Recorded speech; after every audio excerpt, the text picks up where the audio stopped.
What's going on? It's the RapNerd, and I'm here today to talk about a new slasher that dropped on Netflix over the weekend called The Conference. Now, this is a Swedish movie. You can watch it with subtitles, or they also have English dub as well. So you have something for both parties, because I know there are a lot of people who don't like watching dub and people who like sub, and vice versa. So both are there for you.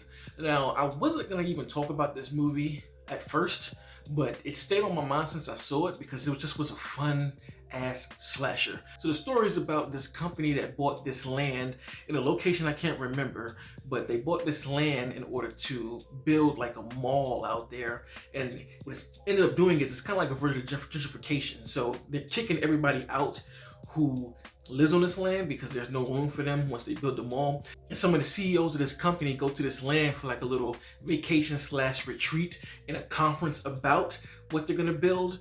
And once they get out there, a killer shows up and just starts murking people off.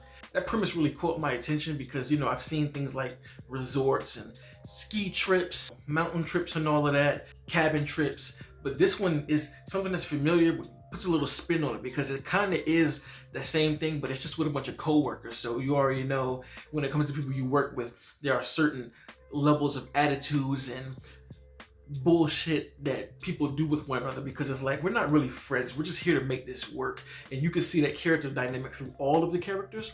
As far as the characterization goes, I feel like you get to know their character type pretty well. Of course, you have the girl who is part of the group, but she kind of has a conscience, so she doesn't really feel what's going on. You have the asshole douchebag who all he cares about is money.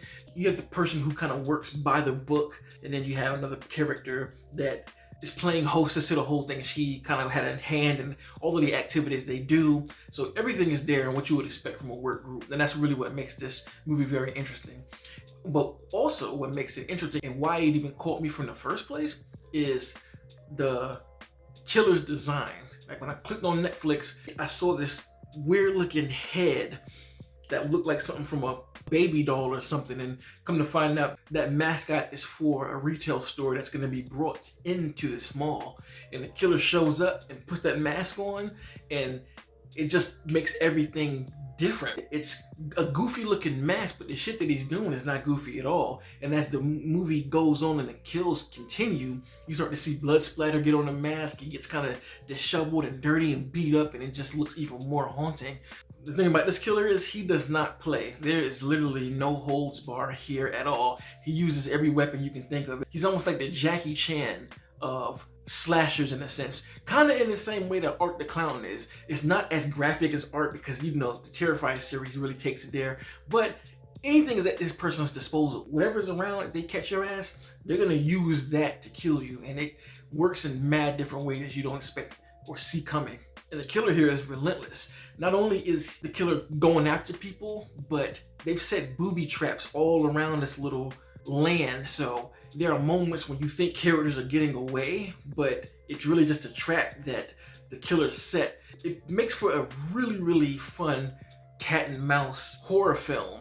And it's just crazy because, again, the booby traps play a really intricate part because it makes it feel like it's a team versus team almost, because the killer has so much stuff plotted out that characters are trying to battle the booby traps while these characters are trying to battle the killer. I think it's shot really, really well. Cinematography is beautiful. They really utilize the natural background of the forest in many different ways, from the way they light the scene, like with the campfires and string lights. They really, really manipulate the lighting and the color of the lighting really well to suit the natural tone you get from nature. And I have to also say, no, this isn't going to do anything different that you haven't seen from a slasher, or it's the greatest thing ever. Not going to front like that. I have to put the disclaimer out there because I know some people hear nothing but praise and they jump to the conclusion that you think like this is one of the greats or there are no issues. To me, this is just a fun movie that I didn't expect to even be that good. And I found myself really engaged from start to finish. It's a whodunit story, so you don't know who the killer is until literally the very end, which I thought was a very clever way because they plant a lot of seeds in the beginning to make you guess who the killer is, but there's one in plain sight that they show that you don't even think about until the last frame of the film. So if you're looking for something to watch, especially since it's October and you want to get another new slasher in, this is definitely one to add to your watch list because I really enjoyed it, and I think if you're a fan of slashers, you'll enjoy it too. So If you're a fan of this kind of content, make sure to like and subscribe. And if you already are subscribed, thank you. And until next time, peace. RapNerd Productions, no capping, that's word to mommy.